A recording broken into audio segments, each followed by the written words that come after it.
hati-hati dengan suasana. Apa sih makna Natal buat kita? Itu yang paling penting. Makna Natal itu makin lama tuh makin geser gitu, udah gitu makin sekuler juga. Gak harus Kristen buat merayakan Natal. Anak Allah menjadi manusia supaya kita manusia itu dapat menjadi anak-anak Allah. Karena dilihat pohon cemara itu juga melambangkan kehidupan, sama seperti Kristus yang juga melambangkan kehidupan.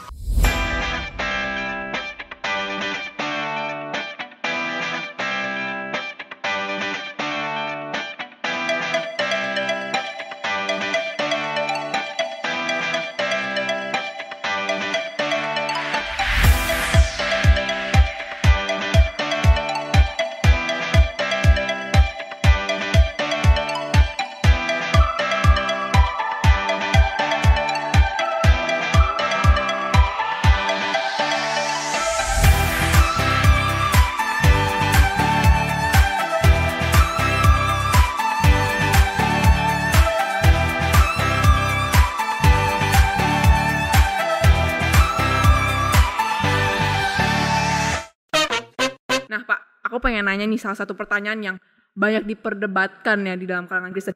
Tuhan Yesus tuh beneran lahir di 25 Desember atau enggak sih? Kenapa bisa kita rayain Natal tiap tahun tuh 25 Desember? Terus ada juga yang bilang, mana mungkin sih orang Majus jalan di masa-masa Natal ini kan biasanya hujan atau ada winter. Ngapain mereka jalan, itu kan pasti dingin gitu. Terus ada juga yang bilang, tapi kalau dari segi astronomis ini tuh gini-gini gitu. Nah sebenarnya gimana sih yang bener tuh kapan atau gimana? Ketika berbicara mengenai tanggal daripada Natal itu kapan terjadi, ya kita juga tidak bisa punya tanggal yang pasti itu tanggal berapa, dan yang pasti bukan tanggal 25 Desember. Begitu. Kenapa? Kalau kita melihat kesaksian daripada Alkitab, kita menemukan bahwa waktu itu gembala menjaga domba-domba di padang Efrata. Ya, ketika mereka berjumpa dengan malaikat, nyanyian malaikat yang menggema itu, kemuliaan bagi Allah di tempat yang maha tinggi dan damai sejahtera di bumi, itu kan mereka ada di padang penggembalaan lagi menjaga kambing domba. Nah bayangkan kalau itu terjadi di musim dingin, ya. Nah itu kan sangat tidak mungkin begitu ya. Nah ada juga yang merayakan Natal itu seperti misalnya dari gereja Ortodoks Timur begitu ya, perpecahan dari Roma Katolik waktu itu merayakan Natalnya di tanggal 6 Januari begitu. Jadi mereka memakai hari itu ya, tanggal 6 Januari sebagai tanggal perjumpaan dengan Tuhan yang berinkarnasi. Mereka tetapkan itu di dalam minggu Epifania namanya. Nah, begitu. Jadi itu yang terjadi. Jadi tidak ada tanggal pasti. Kemungkinan kalau dari perhitungan menurut waktu Kirenius menjadi wali negeri, itu kan kata Lukas ya. Waktu Kaisar Tiberius itu Kaisar Augustus itu memberikan perintah sensus ya.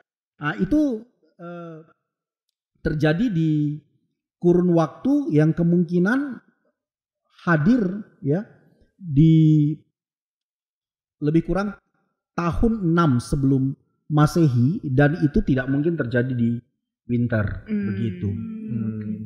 Jadi 25 Desember itu cuman tanggal buat penetapan aja lah ya. Nah, tanggal 25 Desember itu ada sejarahnya penetapannya. Jadi, waktu kekristenan yang ada ya dari gereja mula-mula sampai kekristenan itu menjadi agama negara di bawah Kaisar Konstantin yang agung ya, yang memanggil gereja-gereja untuk bahkan mengadakan satu konsili besar, yaitu konsili Nisea pada waktu itu ya. Jadi semua orang yang ada di dalam wilayah Kekaisaran Romawi itu berbondong-bondong dibaptis. Tujuannya tidak jelas ketika mereka dibaptis. Apa tujuannya? Nah, jadi waktu mereka berbondong-bondong dibaptis, ya mereka menjadi Kristen tapi bukan Kristen yang sungguh-sungguh begitu. Ada yang sungguh-sungguh, ada yang enggak begitu ya. Nah, ada yang masih pergi ke gereja pergi ke peribadatan kafir waktu itu peribadatan kepada dewa Mira ya, dewa matahari pada waktu itu. Nah mereka masih melakukan itu, dan dewa matahari itu dirayakan pada tanggal 25 Desember. Nah, ya di mana waktu itu Eropa diyakini itu tanggal di mana matahari mulai muncul di belahan dunia sana. Oke, cukup lah ya sejarahnya nih. Gue liat muka Manda udah. Oke. Jadi kayak kebanyakan hal di waktu-waktu mendekati Natal itu jadi sebagai semacam simbol gitu ya Pak ya. Apanya yang simbol? Tanggal ini? 25 itu. Tanggal 25 jadi diambil oleh Konstantin itu dan disepakati pada waktu itu sebagai hari kelahiran daripada Kristus untuk menggantikan ya apa yang terjadi di dalam agama pagan. Jadi kalau tidak dilaksanakan di tanggal 25 itu, orang-orang yang menyebut dirinya Kristen tanda kutip ini ya, mereka akan pergi ke kuil-kuil yang ada, kuil-kuil Saturnalia. Begitu. Nah, gereja menetapkan tanggal itu sebagai hari daripada kelahiran Kristus.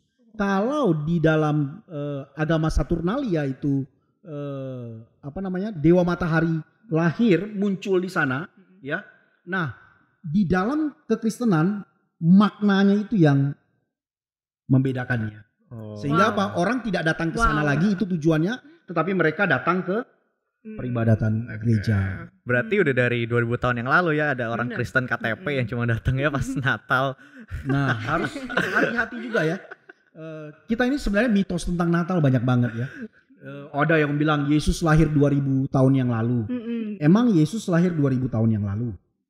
Ya. Kalau kita lihat tanggal Masehi itu kan, kata Masehi itu mengacu kepada Mesias kan. Jadi Kristus itu sebagai tolak ukur sejarah. Nol. Tetapi kita menemukan kenyataan bahwa Kristus itu lahir di kemungkinan ya lebih kurang tahun 6 sebelum Masehi.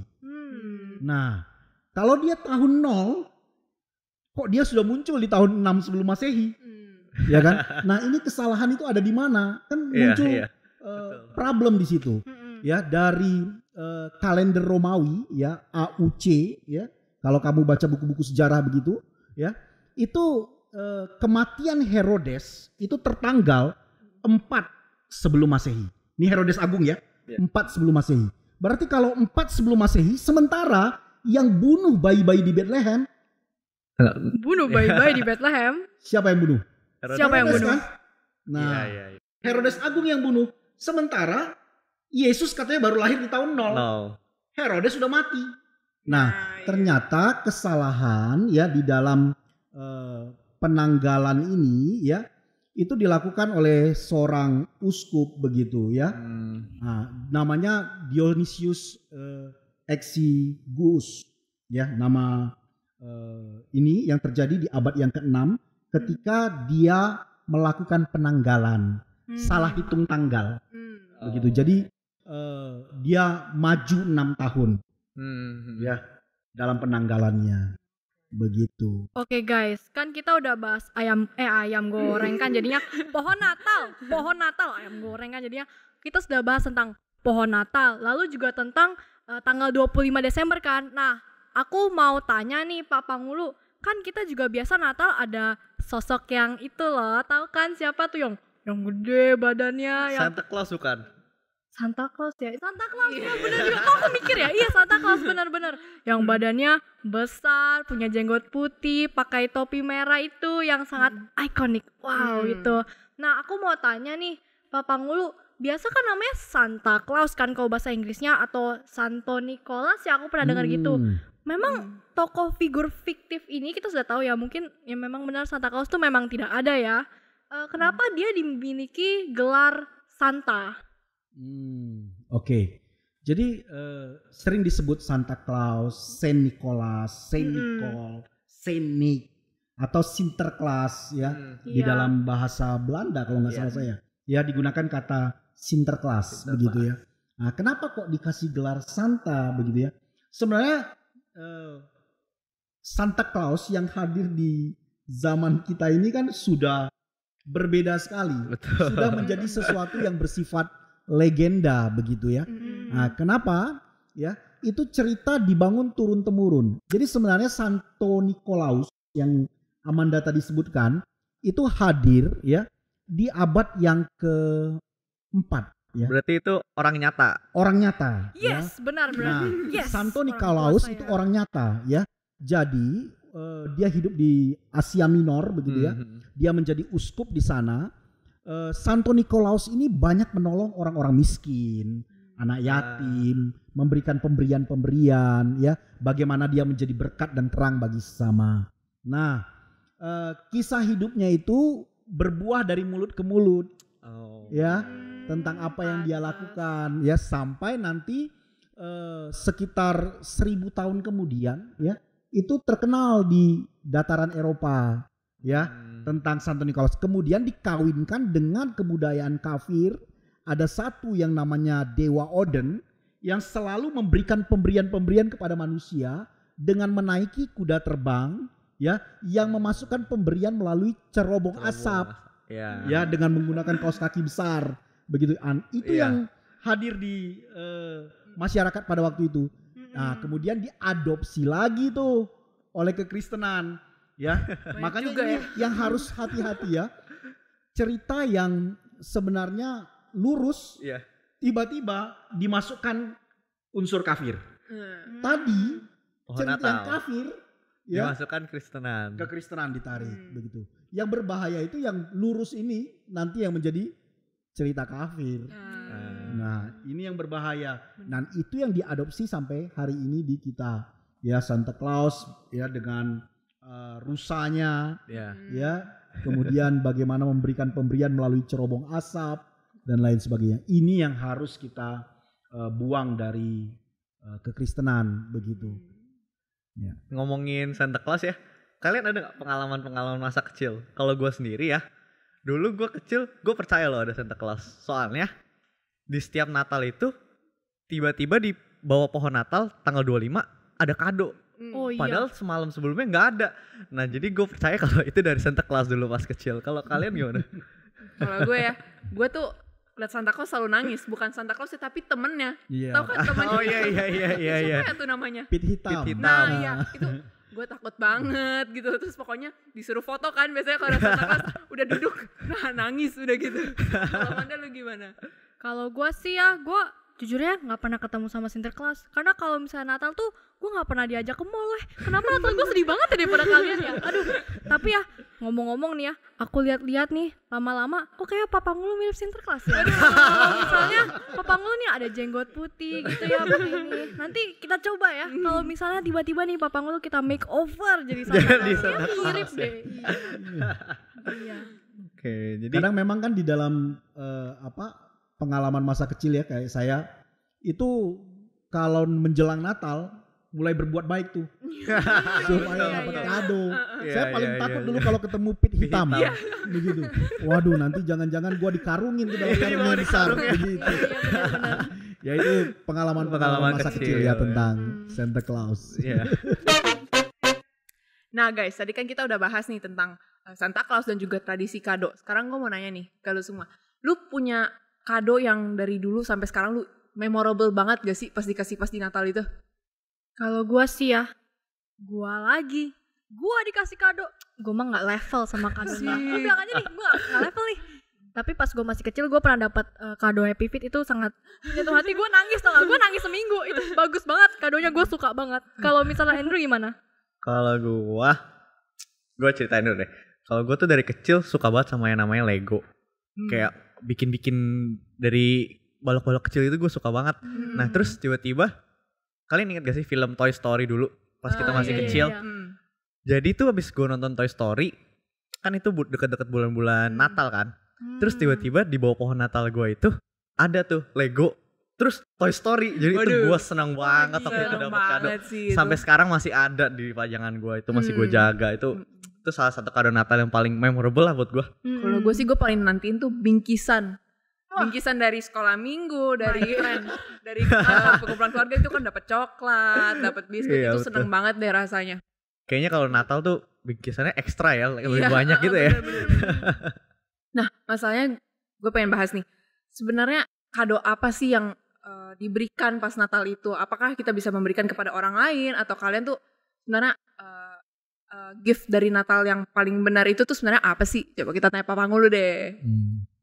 waktu kita berbicara mengenai pemberian ya, seperti yang kita sudah sama-sama bahas tadi, bahwa Allah telah memberikan pemberian yang terindah bagi kita. Nah, sebagai pemberian yang terindah ya, ketika Kristus hadir, lahir di dalam hati setiap kita dilayakkan untuk menjadi anak-anak Allah. Itu satu berkat yang luar biasa yang Tuhan izinkan hadir dalam hidup kita. Kado paling besar ya. Iya, kado paling besar. Yang kadang sering dilupakan. Pertanyaan yang kita perlu renungkan ya, di dalam situasi pandemik seperti sekarang, kalau betul pemberian Allah itu sudah menjadi bagian dalam kehidupanmu, pertanyaannya, maukah engkau juga hadir bagi sesamamu? Wis. Ya. Keren juga. Yang boleh memberikan pemberian-pemberian. Kepada yang banyak diberi, ya, kepada banyak memberi, banyak diberi. Ini kesempatan loh bagi kita di dalam momen Natal. Tapi memberi apa, Pak? Masa kita kasih kado gitu? Banyak hal yang kamu bisa lakukan ya. Mungkin seperti awal-awal pandemik kemarin, kita kan bisa ambil bagian tuh di dalam pemberian kepada sesama, berupa bingkisan untuk mereka, yang orang terdekat di sekeliling kita, security, tukang sampah, apapun yang kita bisa berikan, kita bisa berikan. Ya, coba dipikirkan. Saya yakin sih anak-anak muda sekarang kreatif, ya nggak? Apalagi saya paling kreatif di sini. Coba kalau kreatif apa ide dari Manda? Kalau yang dari aku dengar ya, dari Papa Ngulu ya, kita itu sebenarnya adalah the best Christmas present. You, me, and also you, we're the best Christmas present. How can we become the best Christmas present?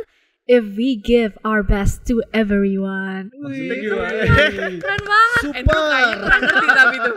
Andrew belum ngerti. Coba bahasa Indonesia dong. Oh iya, oke, maaf. Kita adalah kado Natal yang terbaik. Gimana kita bisa jadi kado Natal yang terbaik? Kalau kita baik kepada sesama kita. Kita kan sudah punya talenta-talenta nih.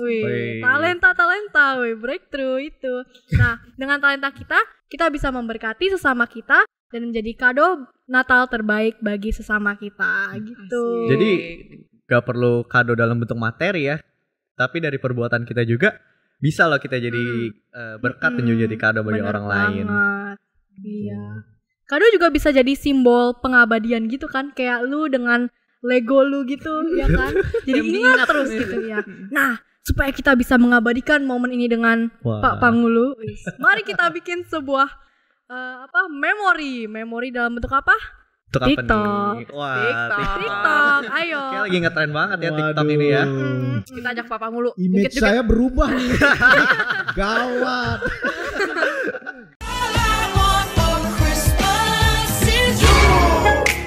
Soulja Boy tell.